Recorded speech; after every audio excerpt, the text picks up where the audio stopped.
En quelques mots, l'économie évolutive, c'est d'abord un changement de perspective vis-à-vis du système économique. Contrairement à l'économie conventionnelle, d'inspiration néoclassique, qui considère l'étude des activités économiques, l'analyse des activités économiques en termes mécanistes, en référence au modèle d'équilibre général, avec des agents individuels, utilitaristes, dits rationnels, bénéficiant d'une information parfaite, avec des technologies et des motivations dites exogènes. Eh bien, l'économie évolutive inverse cette perspective et propose d'étudier les phénomènes économiques comme des processus dans leur dimension évolutive, c'est-à-dire à la fois comme des processus de changement permanent au sein même du système économique, mais aussi en interaction avec le contexte écologique et social. Dès lors, un certain nombre d'éléments qui sont considérés comme exogènes, comme les technologies, les goûts, les préférences des acteurs, deviennent essentiels au sein même de la perspective et de l'analyse. On s'intéresse aux asymétries de pouvoir qui sont exogènes, supposées exogènes dans l'approche, ou négligeables dans l'approche économique traditionnelle. On met au cœur l'analyse de la technologie, des institutions et surtout dans leur nature de changement qualitatif, d'irréversibilité, l'irruption de la nouveauté, des phénomènes de seuil, de bifurcation. Tous ces éléments-là sont au cœur d'une analyse du système économique considéré véritablement comme un processus en interaction, en changement permanent. Alors, tout d'abord, c'est clair, il est vrai, il faut être clair, l'économie évolutive, elle est très marginale dans les contextes, dans les cursus académiques actuels. C'est vraiment peu présent et très peu d'étudiants sont confrontés ou bénéficient d'une réflexion épistémologique et même d'ailleurs les cours, par exemple, d'histoire de la pensée économique, là où on s'interroge sur les différentes orientations des différents courants de l'économie, ont presque disparu. Donc les réflexions épistémologiques, la réflexion sur les fondements de l'économie et sur les fondements épistémologiques, ancrage mécaniste, approche évolutive, ne sont que très peu disponibles dans le contexte, dans les cursus économiques. Donc il y a ce qu'on appelle un academic lock-in, c'est-à-dire une sorte de verrouillage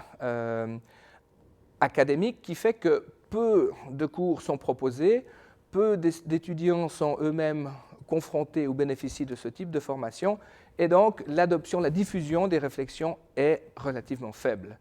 Cela dit, je pense qu'il y a depuis récemment, depuis une trentaine d'années, et plus particulièrement depuis une dizaine d'années sur les fondements de base de ce qu'est l'économie évolutive, des travaux de chercheurs, la plupart indépendants, isolés, mais tous un peu issus de courants hétérodoxes, qui s'efforcent de réfléchir à ces fondements. Et sur la base de ces auteurs, comme de manière intéressante, ça se passe en économie dite évolutive, avec des auteurs comme William Kapp, Kurt Topfer, Geoffrey Hudson, Rolf Steppacher, mais aussi, et c'est intéressant, dans l'économie écologique, avec des auteurs comme Clive Spash, John Gowdy, Juan Martinez-Allier, Giorgos Kallis, des nouvelles réflexions sur le fondement même de l'économie évolutive qui touchent de plus en plus l'intérêt de jeunes chercheurs qui, à leur tour, commencent à faire des contributions de très grande qualité. Donc, cette évolution-là me semble très prometteuse pour l'avenir de l'économie évolutive. Cela dit, il y a encore d'autres éléments qui font que l'économie évolutive est peu présente. C'est tout simplement qu'on est dans l'enseignement issu, disons, la vision évolutive repose sur une vision de la science elle-même évolutive, alors que dans le contexte académique, une bonne partie des sciences et du savoir s'est fait de manière de spécialisation des savoirs, division de la connaissance, et que beaucoup de savoir est dispersé et qu'il est assez difficile de proposer des visions intégratives de ces savoirs dispersés. C'est d'ailleurs le problème auquel sont confrontés la plupart des chercheurs qui veulent pratiquer la pluridisciplinarité, l'interdisciplinarité, voire la transdisciplinarité. C'est récurrent et c'est un écueil important pour l'évolution de l'économie, pour l'économie évolutive. Et puis, il faut encore mentionner un point qui est souvent mal connu, c'est que les modalités de réflexion et c'est plutôt la nature politique et instrumentale de l'économie conventionnelle et néoclassique. Et je m'explique. C'est que dans un système d'économie capitaliste, il est très important de comparer des alternatives sociales ou des alternatives de financement en fonction de leur potentiel de rendement